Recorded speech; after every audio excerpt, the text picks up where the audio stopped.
CSMT to Flora Fountain to Kala Ghoda to Lion Gate, those roads were actually a fortification. And that's why this area is known as Fort. Waj bol raha hai main terko is the Konkani Muslim tongue. It's like a dialect. It's a dialect, and it's a mixture of Urdu and Arabic and whatever. All that. वही बोल रहा है. There are malaria-infested islands which nobody is interested in. A lot of gifts are given in dowry. So the city of Tangier in Morocco, trading rights with Brazil, some 2 million gold coins. And as you sweeten the deal by telling a bhaji wala thoda mirchi, adrak free dena. So these 7 islands. Ek island bhi de do. So 7 islands are thrown in. Nobody had seen so much wealth. Wealth was pouring. I mean, you had something worth 1,000 rupees. Now suddenly, because of the trading and whatever, you own a lakh of rupees. The civil war gets over and Mumbai gets busted. People who have recorded, they have lost 3 crore rupees. When an entire family could survive in 10 rupees in a month. A year. Oh. It's like Tata, Ambani, Birla getting wiped out. So all of you all who are looking for flats in Nalasopara, don't say that you're far away from the city. That was the city. You're on living heritage.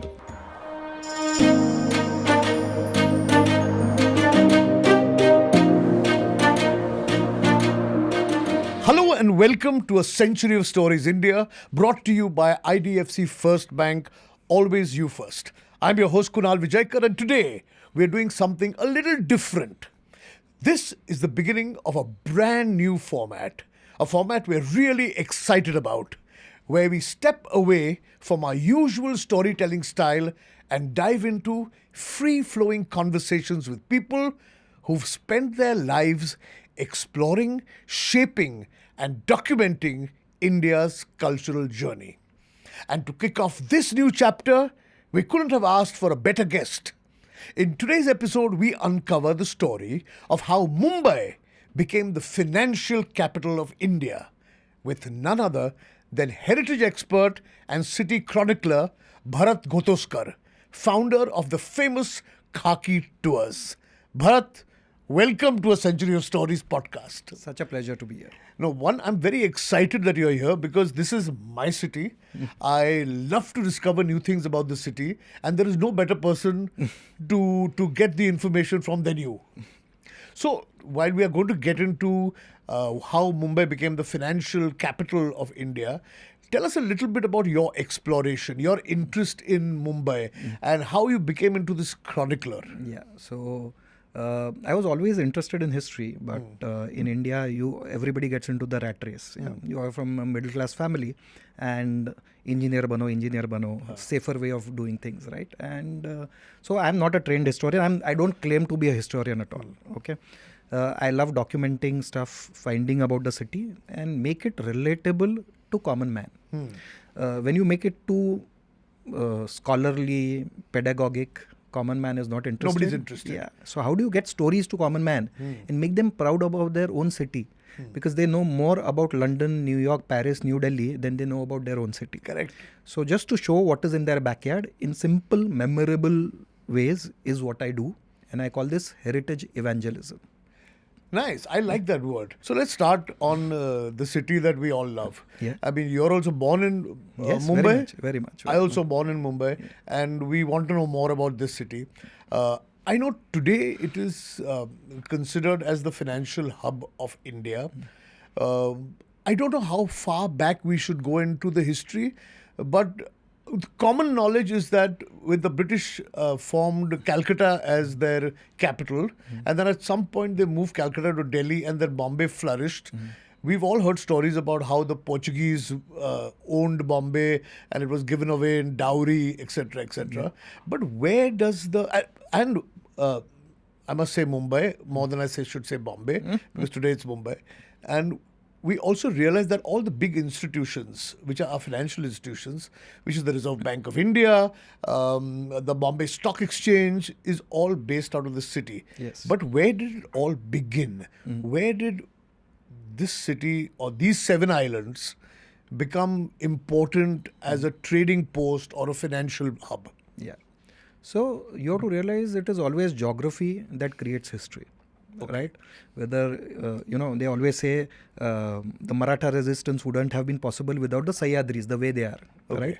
So everything comes from geography and the uniqueness of the region in which we are. There are a lot of creeks Yeah, the sea is deep at some locations which allowed trading. So we have been trading from these ports since time immemorial, right? These pre-British, pre-Portuguese, thousands of years before that. Okay. Okay. So the Brits got scale, which we'll see later, but we have been trading for donkey's years. Yeah, and if you look at, you would have heard of a place called Nala Sopara. Of right? course. Yeah. Nala Sopara, which is outskirts of Mumbai. Yeah. Today it is a suburb, but at one point it was the main urban center. So the whole Vasai Nala Sopara area was the city. So Vasai Nala Sopara was the main city. Yeah. And what is the main city today Was just some islands off the coast. marshy lands. Yes. Okay. Not so serious about it. Not so- right? okay. And the oldest standing building in Mumbai metropolitan region is the Ashokan Stupa, which is there in Nalasopara, right? So we have heard of Sanchi, we have heard of other stupas, but Mumbai has a stupa built in the Ashokan times, which had a Ashokan edict on it, which is now in the CSMVS museum. Okay. And why is it there? Because this is an important trading post. From Emperor Ashoka, they were still at that point. Did they reach all the way here to Mumbai? Yeah. The This was Ashoka part of the Mauryan Ashoka's Empire. Yeah. And they were trading. So there were various people. So there are records where in Rome and in Greece, people are talking about how, the wealth is being drained from Rome because of obsession for everything coming from India. Right? Really? Yeah, so that's what they are saying at that point of time, that the only thing we can give is gold. They have everything else, but ivory, peacock feathers and all the exotic stuff, cloth, silks, Yes. cotton, everything is coming from the east, and it's draining the coffers of the Roman Empire. Yeah. So earlier, if you look at it, there's a geographer called Ptolemy, and he, when he maps out what is the world at that point of time, he mentions ports which are there in our region. Okay. So Bible mentions Ophir. Ophir is their version of Sopara. So you're telling me the Sopara of Nala Sopara is mentioned in the Bible? Bible, yeah. Because it's an important trading post. Okay. And that's the reason the stupa is there. That's the reason, because if it's a large urban center, then you will build something grand. So it is the main port. Okay. At that point of time. So you would have heard of, Bharuch to the north, So various creeks would have various ports. So this is an important port. Today it is silted up. So So there's no port. That's what I was thinking. Nala Sopara doesn't really have sea over there, no. is it? Because in course of time it has got silted up and it doesn't exist. But that point of time when you came into the Vasai Creek, you would go there. So all of you all who are looking for flats in Nala Sopara, don't say that you're far away from the city. That was the city. You're on living heritage. And at that time, there's a mention of an emporium of Dunga. Dunga. Yeah, where all these things would be displayed. So just the way you go to a mall today to see things and order things, people coming from other areas, other countries, would come and see samples here of things. And then they would place orders and take back in their ships and things like that. So that probably are the Dungi caves, which were just demolished about few years back to create the second airport in Mumbai. So what you see, the Navi Mumbai airport coming up, Okay. at one point of time, there were caves there which were used to be the emporium from where the world would trade with us. Correct. Right? Correct. And So just to sort of digress slightly, since you've mentioned caves, Mumbai also has a lot of caves. Mahakali had caves in them. Yes. So there are a lot of Buddhist caves. These are Yes, Buddhist, Hindu, all kinds of caves which are there because the rock allows. Caves naturally exist in various layers of rock comes and then it's eroded. A cave is created. What you do is you convert it into a cave temple. Okay. And Maharashtra has the maximum number of cave temples in India. Yes. For any state. Mumbai has so many. Yes. Mumbai metropolitan region would at least have 50 odd cave complexes in various locations. Right? And all of them were on trading routes. So you hear names like Nane Ghat, those who trek, because that is where you find old coins. Okay, Nana. Yeah? Nana. Nana is a coin. Yeah. So all these were ghats, Bor Ghat, Thal Ghat. These were ancient trading routes, and all the caves were along these for Buddhist, because then rich people can give grants give donations. And that's why many of these complexes have, people who have donated money are Greek in origin. Yeah, who are from other countries. Now, this is fascinating that it's a local religion which is being funded by somebody who is not from the country. Yeah. Now, this shows that finance is important for art, culture, everything that has happened here. Absolutely. If you don't trade, there's no way you're going to make money. That's where our sponsor becomes very important. Yes. No, but you're right. So, but the fact that there is all this money coming in from, for whatever reason, whether it's for art, culture, or for just for trade, coming in from various parts of the world, that means this part of the country, this western coast of the country where Mumbai lies today, has been just very, very important as a financial hub for over 1,000 years. Probably 3,000 years. 3,000 years. Okay. Then what happened? Then how do we chronically move ahead? Sure. From there? So the kingdom, various kingdoms come, capitals keep on shifting. So at different points of time, Thane has been the capital, Mahim has been the capital, Marol has been the capital of this region. Yeah. So today we look at these as suburbs of Mumbai, but they have at different points of time been capitals which were there, where trading has been encouraged, right? But it was not something that is spectacular, grand in terms of cities. What changes actually is the coming eventually of the British. They are actually not British at that point of time. It's still England. Company. It's still England. Correct. Yeah. When they actually come to India, it's still England. Scotland was not part of it. Was not part of it. Yeah. And what they do is they set up base in Masulipatanam, then Surat. Which is where? It's in Tamil Nadu. Okay. Yeah. So that is where they start. Yeah. And that's the first factory that they set up. And then they come to Surat. Now, mind you, Surat is not to be considered as a Gujarati port, but it is the most important Mughal port. So the Mughal Empire is trading with rest of the world through the Surat port. So let me just get this right. So the Mughal Empire is capitaled out of Delhi or Agra at that point. Different places at different points. In the north. Yeah, in the north. And their access to the sea is the first point, which is probably the northernmost tip of the western coast, is Surat. Then. Surat. So whatever ship trade, sea trade they want to do is happening from Surat. So, all the Mughal elite, when they go to Hajj, they would come to Surat and then go to Hajj. That's how it would be. Right? It's a very important hub, and you to a great extent can say it is the DNA of Surat that eventually comes to Bombay. Yes. Okay. Yes. Of a cultural melting pot, ethnic melting pot of various people who collaborate and make the city great. So it's the Surat DNA which actually comes to Mumbai.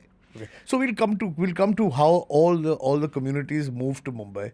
But at this point of time, when Surat is the hub, what is happening in Bombay, or what is happening in these islands? So nothing much. They are malaria-infested islands which nobody is interested in. Okay. Right. And there are various communities who are already settled here. So, example, there are the Kolis, who get the fish. Yes. Then there are Agariyas who make salt. Various communities which are the Kunbis who are, tilling and whatever. So all these communities are connected with the land, as in doing what they would like. And then there were other communities also, like Pathare Prabhus. Like us, yes. So SKPs. So there are various communities who are other communities which have come in course of time. Might not be the original residents like the Kolis and the Kunbis and this thing, but they have come settled. But this is not an urban setup. It's still a rural setup, what you see, right? When the Brits come, they start creating a city out of this. And they are the ones to realize that Mumbai is a natural harbor. What we call today as Mumbai, South Mumbai, Sobo. Now the only problem is it is not connected to the mainland. How do you take goods to the mainland? And that is how they start building connectors. So names that you now hear of Sion Causeway, Mahim Causeway, Kolaba Causeway. Exactly. Yes. All these were to connect various islands so that you can eventually take whatever is traded to the mainland. Paisa usme hai to take things to the mainland. And distribute in the rest of the country. And that's how the harbor starts getting developed and trading begins. But the fact is, even till today, we are not, like Bombay as an island is not really connected to the mainland without a bridge. Yeah. We are still connected by bridges only. Yes, to the rest of India. Yes, totally. And that's what the Brits shift from Surat to Mumbai for the same reason. Because the Marathas attacked Surat twice. Yeah, I was under about to Chhatrapati ask you, Shivaji. if Surat was working so well as a port, what was the need to develop Bombay as a port? Yeah. So basically, when Marathas were attacked by Mughals, as a retaliation, they end up sacking Surat. Okay. Yeah, it's known as the siege of Surat, the raid of Surat, whatever. Yeah, and they get back all the wealth, and that is when the international community which is present there is not happy. Okay. So they realize that all these people in India are not great at sea. They can't fight in the sea. Okay. But they can fight on land. So best is to create a city which is on an island. So if you look at everywhere that the Brits went, Singapore, Hong Kong, Zanzibar, all these are actually island cities off the coast, True. where they can protect themselves very easily. All four sides. Exactly. And by sea, Yeah. which they are good at. Yeah, they are the kings. Yeah. Okay? The Europeans are dominating factor. Indians are not crossing 7 seas. So they are protecting themselves. So when the attack of Surat happens, they are always looking out for this thing, and there's a potential that they see in this city. Almost 3 decades before this city comes to them, they are already looking at it, eyeing at it. And the luck comes in 1661, when the King of Portugal wants to needs an ally against the Spanish. So that's how he allies with the English. And to enhance everything, he gives the hand of his sister to King Charles II, not the third. Not this one. Yeah. Second, and that marriage is to sweeten everything, the deal. A lot of gifts are given in dowry.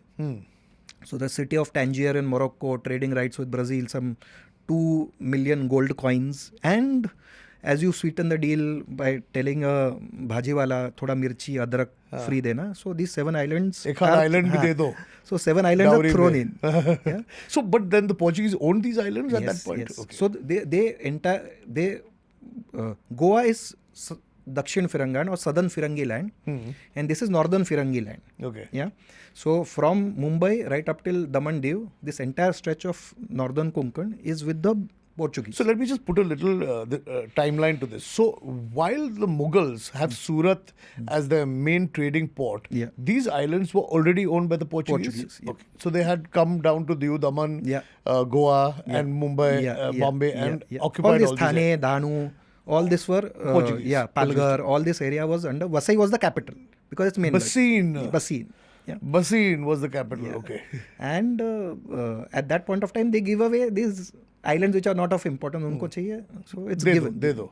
And it takes almost a decade and a half for all 7 islands to come in the control of the English. Okay. Because it's not like sending an WhatsApp today, ke de do, any legal document. Communication has to happen through and fro. So 1661, I think so, Colaba is the last island to come into their control, which takes almost a decade and a half after the treaty is signed. And at that also point, geographically, Colaba being the southernmost island. Exactly. And now, because of that, what to do with these 7 islands? Initially, they think they are attached to Brazil. Then they realize they are in India. So, one of the oldest multinational companies. Did they really think that these islands were attached to Brazil? Yeah, because they were looking at trading with Brazil. What rights would they get? Because and when these islands come into their control, the crown thinks it's of no use, so give it away for a princely sum of £10 a year. Right? They are given to East India Company. Okay, £10 a year. Yeah, and a governor by the name of Gerald Aungier takes over, and when he comes initially also, when he's not the governor, he has come. He looks at the city from the islands from the port, and he says that this is a city which God has destined to build. So he has the vision of a grand city. So if you are staying in this city, it is Gerald Aungier's vision. I'm just trying to imagine this. So Gerald Aungier, when he's looking at these islands, where would he be standing? I mean, hypothetically. Somewhere just to the north of Gateway of India. He would be in a boat. Okay, he'd be in a boat. And there is a small manor house, which is of a earlier Portuguese landlord, whose name was Garcia Dorta. Okay. So that is the core seed around which the city has developed. Okay. And that becomes the administrative. Which is where in today's day and age? If you know Asiatic Society, Yes. the town hall, Yes. right behind that, there is something which is known as Bombay Castle, which stands to date. Oh, there is a Bombay Castle. Castle. Okay, which we don't have access to because Because it's with the It's Navy. a naval dockyard. Yeah. Okay. So it's called INS Aungier now. If you go behind, you will see a gate which says INS INS Aungier. Aungier. So that is the place from where the Brits, the English, start ruling at that point of time. So was it the first structure that they built on these islands? So that house existed and would have been modified multiple Okay. times, but Okay. they would have added more fortifications and things around But the it. first non-Indian house. Yeah. Non-Indian built, like built by a foreigner. Yeah, Okay. that we know of. Okay, that we We know don't know of. something the Greeks had built earlier when That- they were yeah. trading. We don't Okay, know. we don't know that. Yeah. Yeah. But in the modern setup, colonial history part Yeah. of it, you can say that. And this house is where they start administrating from. And now they want to create this into a trading hub. So they want to attract talent. And talent as in traders. And traders are not going to, even today, when you build gift city, you do this, you give incentives, you give tax holidays, you create SEZs. Yeah, that is the kind of initiative that the governor takes, of inviting people from various places who are trading. Now, in our mind, we assume that a Gujarati trader is a Hindu Gujarati trader. Correct. That's not the case. So various communities who are Gujarati speaking were invited. So whether it is the Bhatiyas, Kapol Baniyas, there are various communities which are there. There were Khojas, Boras, yes. Kachi Memons. All Gujarati speaking. Exactly. Kutchi And speaking. Parsis, most Yeah. important Parsis, right? Yes. So at that point of time, there is a trader called Nima Parekh. Nima Parekh.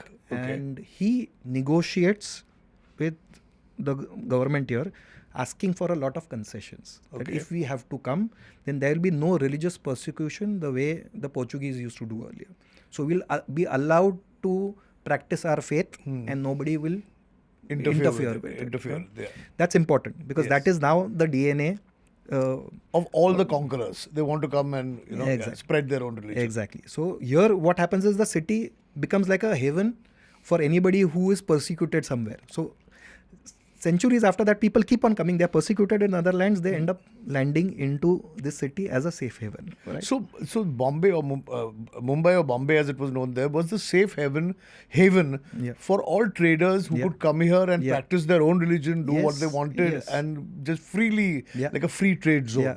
Tell me one thing, before we go further. Had Aungier, had Aungier, when he was inviting people over, did he start developing this land from marshy, mosquito-ridden land to? Yes. Did he start building Yes. things or? Yeah, so he was responsible for many connectors. He was responsible for getting the Bhandari community together to create Bhandari militia, Okay. which becomes Bombay police in course of time. Oh, so that was their little army. Yeah. Okay. So it was a militia to protect against crime and this and that. Yeah. So he brings a court of law. So if there's a dispute, then it can be settled. Yeah? Okay. It's fantastic to look at the way he looks at the city, and then all the traders start settling. So the Europeans settle to the south of the castle. What is south of the Kala castle? Ghoda area? Kala Ghoda area. Okay. Kala Ghoda to Flora Fountain. Flora Fountain to CSMT station is the Indian traders' quarter. So Bora Bazar Street and all those Exactly. areas. That's okay. how the names are, right? Ah. Now you belong to the community Pathare Prabhus. Yes. There's a Raghunath Dadaji Street, which is named after one of your ancestors. Oh, okay. Yeah. So Where is Raghunath? I'm going to find the street now. it's right next to the Tata building. I'll show it. Oh, to you. Bombay It's- House. Okay. Homi No, Modi not Bombay House. Oh. There's another, the old. Oh, there's an older Tata building. Okay.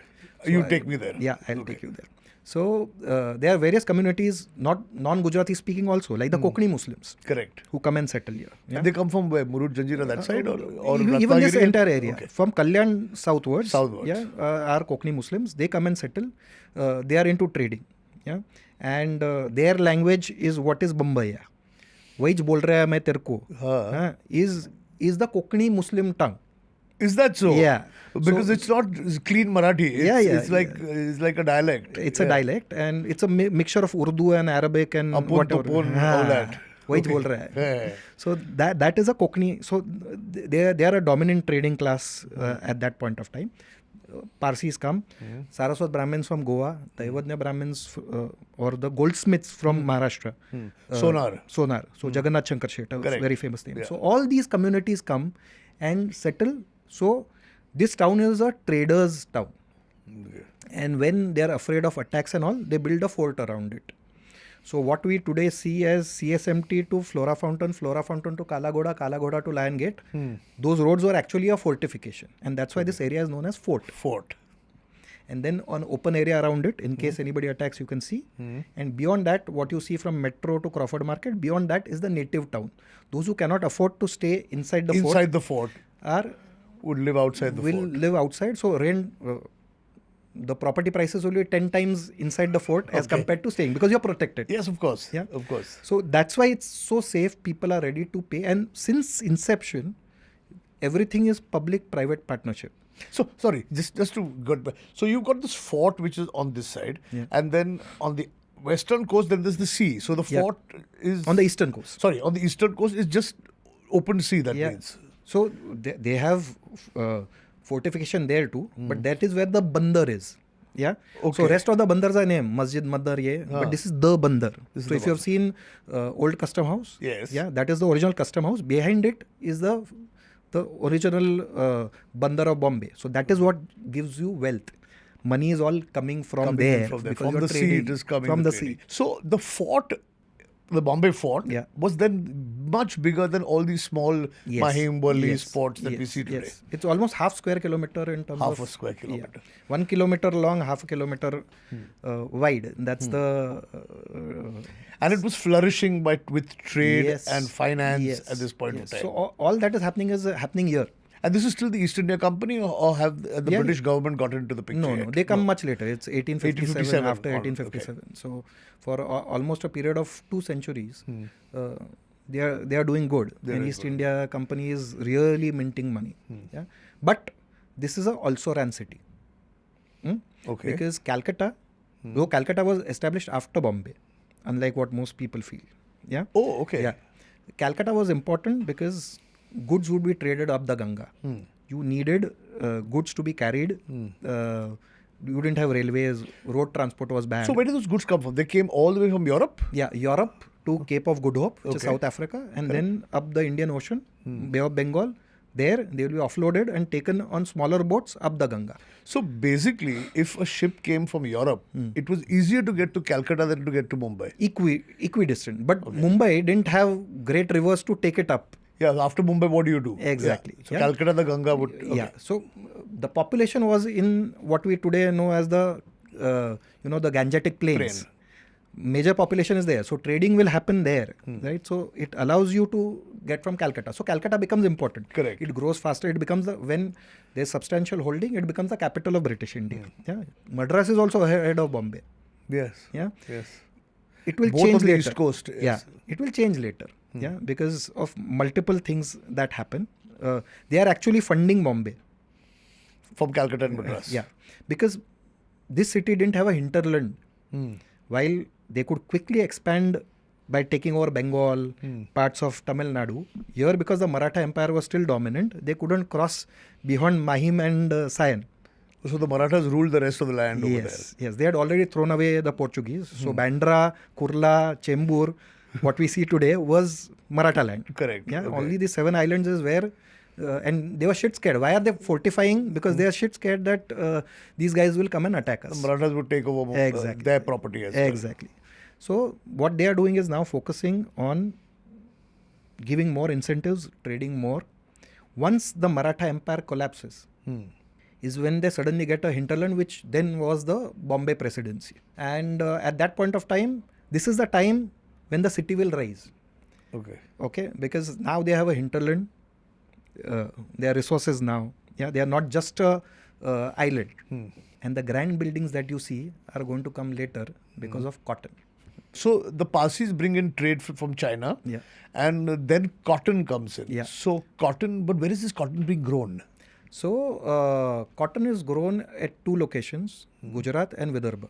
And by this time, because in the 1850s railways have come, now the need for having a river to take things somewhere goes away. So Calcutta is already on a back foot. Okay, so Right? they're losing their importance slowly. Yes, and cotton comes. So these two locations, the nearest port is Mumbai. Okay. So railway can quickly get cotton. Why do you need cotton? Because there's an American Civil War happening. And because of that, cotton supplies to Britain is stopped. So Manchester, Lancashire, all these were the most industrialized cities at that point of time. Absolutely. And cotton coming from America, which is stopped for 4 years. So where can cotton come from? Mumbai. So there was such a boom. Nobody had seen so much wealth. Wealth was pouring. I mean, you had something worth 1,000 rupees. Now suddenly, because of the trading and whatever, you own a lakh of rupees. So money was coming out of people's ears. They don't know what to do, right? And speculation went. Markets were going crazy. Stock markets were already existing at that point of time, though not formal. So people were speculating. Peons were investing in the stock market. Sounds very similar to what happens in modern times. And then the Civil War gets over and Mumbai gets busted. Yeah, because at that point of time, there are some people who have recorded they have lost 3 crore rupees, which, I mean, when an entire family could survive in 10 rupees in a year. Month. A year. A year. Oh, okay. Yeah. A middle class family could survive for 10 rupees a year. People have lost crores of rupees. Yeah.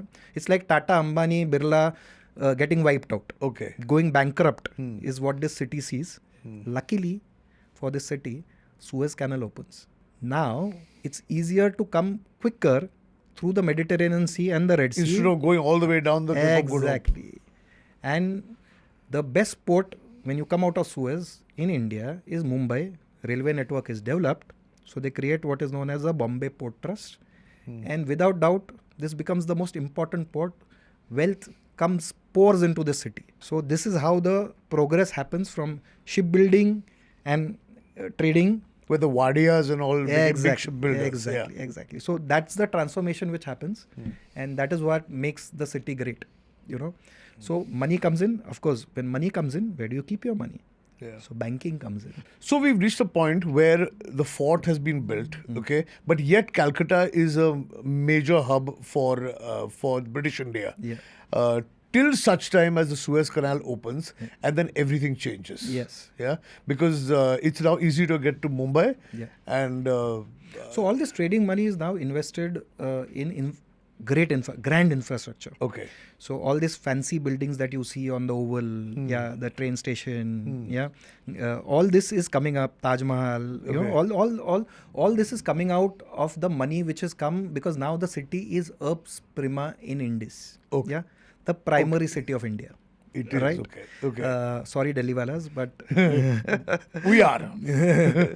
And so, as I said, it from also ran. All the trading money which has come till now is now invested in cotton, cotton to textiles. And this is becoming a great textile hub, the Manchester of Asia. So again, while this is becoming to Manchester of Asia, the city is home to various trading communities from the country as well. And you get this whole influx of the great Baghdadi Jews. Yeah. So a little bit about, we've got great people like the Tatas, we've got the Wadiyas, we've got the Shankar Sheths. Yeah. And then there are these David Sassoon and his the extremely wealthy people, you know.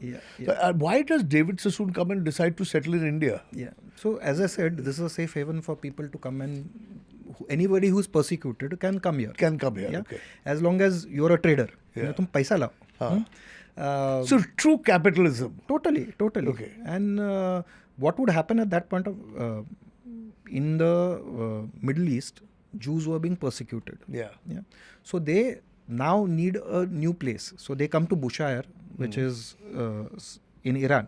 Yeah, it's a trading post in Iran, and that is where it's said one fakir tells him that you go to Bombay, and that is where you will make your destiny. So young David Sassoon, whose ancestors have been the treasurers of the Pasha. So they are traditionally looking after the finances of the empire. Okay. And they are escaping because they are being persecuted. So they come and settle here. So there's a place called Tamarind Street in Fort. Yeah. I know Tamarind Street, yeah. Purnima restaurant and all. Yes, Somewhere yes. there is where they come and settle. So the family settles there. And they start trading. So they start trading with what they already know. They get stuff from Iran, sell here. Right? Iran, Iraq, all those areas is where they are trading, getting. And one day, they see JJ's mail coming in and lots of communication. So what does he do? So he trades with China. Then I'll go and trade with China. Okay. So this is an option on the east to trade. Exactly. Okay. And then they as in the community. Yeah. So there were other people like Kaduris and all that stuff who make wealth later on and have grand buildings in Shanghai and places like that. So they start trading with China and they become extremely wealthy. They give back to the society. Okay. So all these David Sassoon Library, the Nesatelayu synagogue that you see at Kala Correct, Ghoda, yes. the Sassoon docks. Yes, Sassoon docks, of course. Yeah. Sassoon Hospital in Pune. So Pune is where he passed away, David Sassoon eventually. Sassoon He's buried there. So all this makes, as I said, this city gives back. If you are talented, this city will give back. And there's a rule of law in this city. That is what attracts people. So, considering that the Brits have established Delhi as their new capital, they built New Delhi. How come all the financial institutions like the Bombay Stock Exchange, like the Reserve Bank of India, like the mint, I'm assuming there might be mints in other parts of the country also. But how come these really old financial institutions, which today are part and parcel of our financial structure in this country, how did they start in Bombay? So New Delhi comes much later. Institutions come much earlier than that. Okay. So Mumbai as a financial institution hub was also before Delhi. So there were three banks, major banks which the government had. Bank of Bombay, Bank of Calcutta, which then becomes Bank of Bengal, and there is Bank of Madras. All of them were merged together to create Imperial Bank of India. What is today State Bank of India. State Bank of India. Okay. So all that was created. Reserve Bank was born in Calcutta but shifts to Mumbai. Okay. Because this is where the financial capital is. The stock exchange is here. All the trading happens. Almost 2/3 at one point of time, the trade in India was happening through the port of Mumbai. Right. So this is where the action lies. You can administer the country from Delhi. But when it comes to financial matters, everything is based out of the city. That's why Air India headquarters was in Mumbai, not in Delhi. Though it's a government, later on it becomes a government-owned this thing. So that's the interesting part of it, that everything is centered around the city. At one point of time, the buildings in Nariman Point paid 25% of the income tax in India. Really? Only Nariman Point. Really? Yeah. So that's how important this city was at one point of time in terms of finance. Now, of course, it's a rise of the rest. Whether it is Gurgaon or Bangalore and whatever is the rise of the rest, but Mumbai still dominates. But even today, Mumbai plays a huge role in the financial sort of strength of the country, does it not? 100%. And that is why pioneering banks were here. So experiments with Indian-owned banks. Experiments happened in Calcutta and in Mumbai. And then it spreads. Cooperative banks coming in, come into this city. So all this is interesting. Insurance. If you have walked around Firozshah Mehta Road, PM Road, all those lovely Art Deco buildings there are of different insurance companies. So Oriental Insurance Company is what comes first. And then there are various British-owned insurance companies which come. But because of the climate in this city, the financial climate, if I may say, people are more accepting to these new ideas. Then they spread to other areas in the country. So this is always a pioneering city in almost all aspects of finance. That's the reason when ATMs came for the first time, the first ATM was inaugurated at HSBC at Flora Fountain. Rajiv Gandhi came all the way from Delhi to inaugurate it here. It did open in Delhi. That shows that this is the financial capital. So whether all the banks which were there, Standard Chartered, French Bank, which then becomes BNP Paribas, all these there were Chinese banks which were working, there were Japanese banks which were working in the city. So a lot of people were trading from various locations, and that's why they needed their services here. So all the pioneering banks were here. And they're headquartered at least out of Mumbai, even if there are branches in other parts of the country. Yeah, you're right. Because when we grew up in Mumbai, you drove into the Flora Fountain area, and you were only surrounded by banks. The Central Bank of India, Hong Kong and Shanghai Bank, French Bank behind Horniman Circle, and Firozshah Mehta Road, Yeah. Lakshmi Building. Yes. Lakshmi Building was New India Assurance? What? No, it was a Lakshmi. It was started by Lala Lajpat Rai.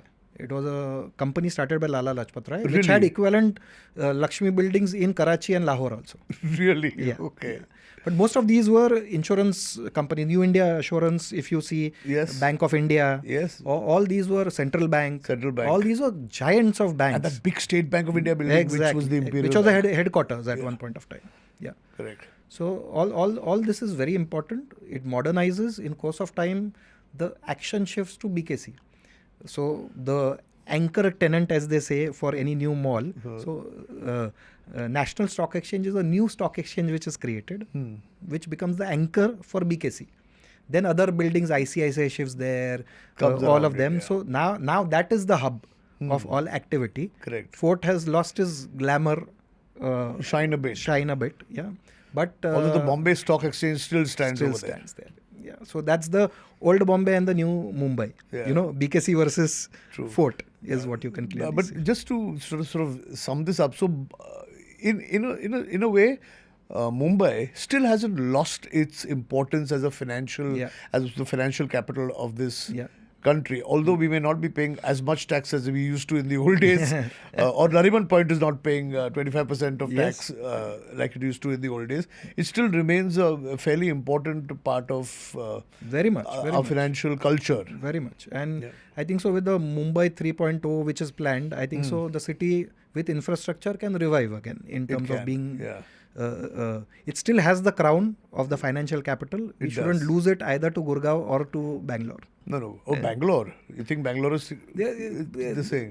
They are claiming. I mean, they are vying for it that eventually... No, I don't think it's going to happen in my lifetime at least. And if this city could survive so many generations of our families, Yeah. I'm sure it's going to survive many more. 100%. Well, Bharat, I think it's always exciting talking to you. Pleasure. And we will see you more often on this show talking about various other things.